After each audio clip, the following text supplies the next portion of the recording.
मला बसून ठेवतात. माझ्याकडे मेसेज पण आहेत. अनधिकृतचे उपायुक्त पाठवतोय. हे गेले 2 तास झाले मला ऑफिसमध्ये हे लेटर दिल्यानंतर बसून ठेवले.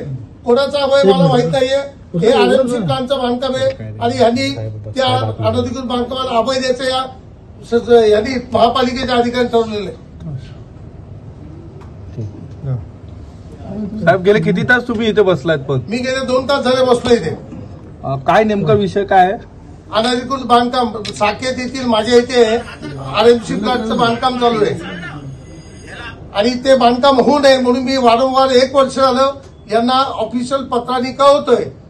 माझा नेता आमदार जितेंद्र आव्हाड तिथे अनधिकृत बांधकाम होऊ नये म्हणून लक्षवेधी करतोय आणि इथे माझ्या वॉर्डातच हे अधिकारी त्या अनधिकृत बांधकामाला अभय देत आहेत आणि म्हणतात ठाणे शहरामध्ये एकही अनधिकृत बांधकाम चालू आहे. उघडणं बांधकाम चालू आहे.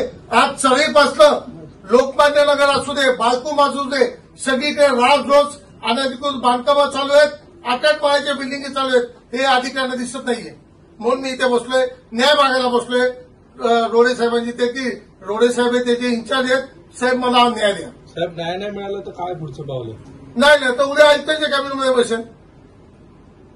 अनधिकृत बांधकामाचा पेय फुटलेला आहे तसंही काही कारवाई होत नाही महापालिकेकडनं आणि आपण बसलं कोर्टात आधीच असताना पेव फुटलाय कोर्टबीट काय नाही.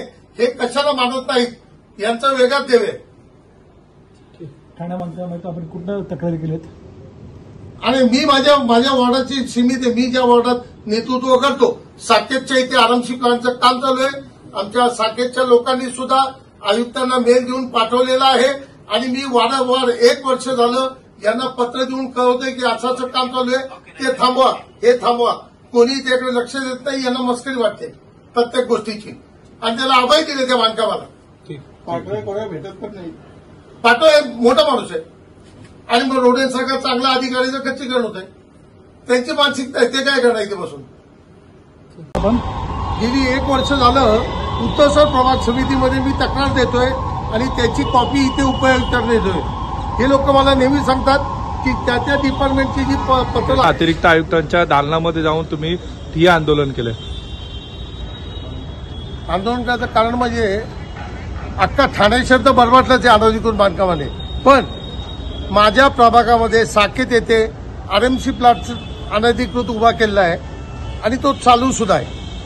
तो प्लांट निष्कासित करावा कारण त्या प्लांटच्या बाजूला जो डस्ट आणि धूळ उडते ती माझ्या साकेतवासियांना त्रास होतो. त्या डस्टचा त्यांच्या अनेक कंप्लेंटी मला आल्या होत्या.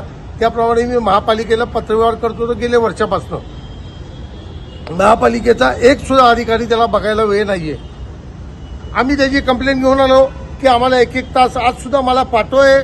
या उपायुक्तांनी 2 तास त्याच्या कॅबिनेटमध्ये बसलो. त्यांना माहिती होतं आज मी एक पत्र दिलं इथे. हे पत्र दिलं होतं की बाबा मी ती मागणी काय लावली. मला 2 तास त्यांनी बसून ठेवलं आणि म्हणून मी आज इथनं उठलो आणि सहाय्यक आयुक्त रोडे साहेबांची इथे जाऊन बसलो आणि आंदोलन केलं. ठिय्या आंदोलन केलं. लोकशाही पद्धतीने आंदोलन केलं. न्याय मागितला. न्याय मागणं हा गुन्हा असेल तर तुम्ही मागितला आणि जर त्यांनी 24 तासाच्या आतमध्ये त्या आरएमसी प्लांटवर जर कारवाई केली नाही तर सोमवारचं आंदोलन हे माझं आयुक्तांच्या दालनात आतमध्ये बसून करेन.